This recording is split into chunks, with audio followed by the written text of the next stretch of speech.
Quand tu pars en aventure, l'un de tes objectifs, c'est d'abord d'aller te faire de l'argent et de retourner au pays investir. Malheureusement, l'un des problèmes auxquels beaucoup d'aventuriers font face, c'est comment trouver quelqu'un de confiance au pays pour confier ton projet pendant que tu es de l'autre côté en train de travailler dur. Malheureusement, beaucoup d'entre nous se sont fait escroquer comme ça parce que tu as fait confiance à la mauvaise personne. L'une des leçons importantes que j'ai appris dans cette histoire, c'est que l'ami que tu avais en enfance ne va pas forcément être ton ami de confiance. C'est pas parce que vous étiez de bons amis pendant l'enfance que cette personne va également rester loyale à toi et va faire ton travail comme il le faut. J'ai travaillé avec certains amis, certains camarades de classe qui sont toujours restés des gens de confiance. J'ai également travaillé avec d'autres personnes qui m'ont vraiment déçu. Donc, ce que je vais te conseiller, si tu es dans cette situation, mais tu es de l'autre côté, travail, tu veux investir au pays, sache vraiment à qui tu vas confier ton argent. Même des frères et les membres de famille peuvent t'escroquer. Je ne parle pas forcément que c'est mon cas, mais ne faire confiance à personne. Comme on le dit souvent, la confiance n'exclut pas le contrôle. Même quand tu fais confiance à quelqu'un, et il faut que tu aies des preuves. Disons par exemple que c'est une maison que tu es en train de construire. N'envoie pas seulement de l'argent sans savoir comment les choses avancent. Demande à voir les devis.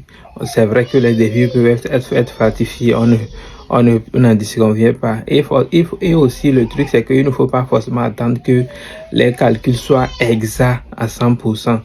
Sache que la personne est de l'autre côté en train de travailler pour toi. La personne va forcément gagner quelque chose. Oui, on n'en disconvient pas. À moins que tu rencontres quelqu'un qui a vraiment la foi et qui ne veut pas toucher un rond de ton argent.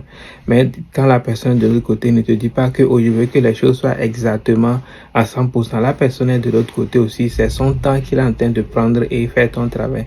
Donc si la personne gagne un peu, ça ne fait rien. Mais c'est parfois certains qui aiment escroquer complètement la personne parce qu'ils se disent que la personne est de l'autre côté, la personne a déjà de l'argent, donc ils n'ont même plus pitié de toi et ils veulent t'escroquer complètement. C'est ça que moi je trouve que c'est vraiment très mauvais.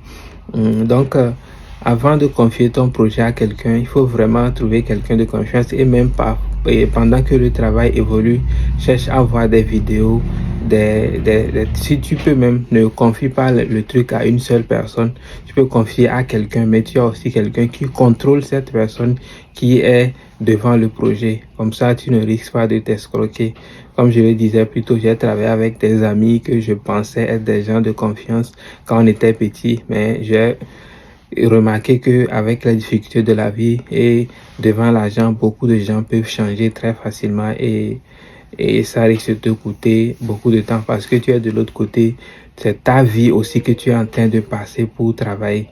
Et cette partie de ta vie que tu as perdue pour travailler, économiser, tu ne peux plus regagner cette partie-là. C'est déjà parti ça. Donc, il faut que à chaque fois que tu investis ta vie pour gagner de l'argent, utilise cet argent-là d'une manière que cet argent ne va pas complètement disparaître et tu dois retourner et retravailler encore. Donc, garde ça quelque part dans la tête que les amis d'enfance ne seront pas forcément tes amis de confiance. Les frères et sœurs ne seront pas forcément des gens de confiance. Si tu travailles avec quelqu'un et tu as remarqué que cette personne est une personne de confiance, alors continue de travailler avec cette personne. Mais dire que parce que c'est mon frère, c'est ma soeur, ou bien c'est mon ami d'enfance, cette personne sera une personne de confiance, ça, ce n'est pas garanti. Porte-toi bien, rêve grand et poursuis ton rêve et n'aie pas peur d'échouer.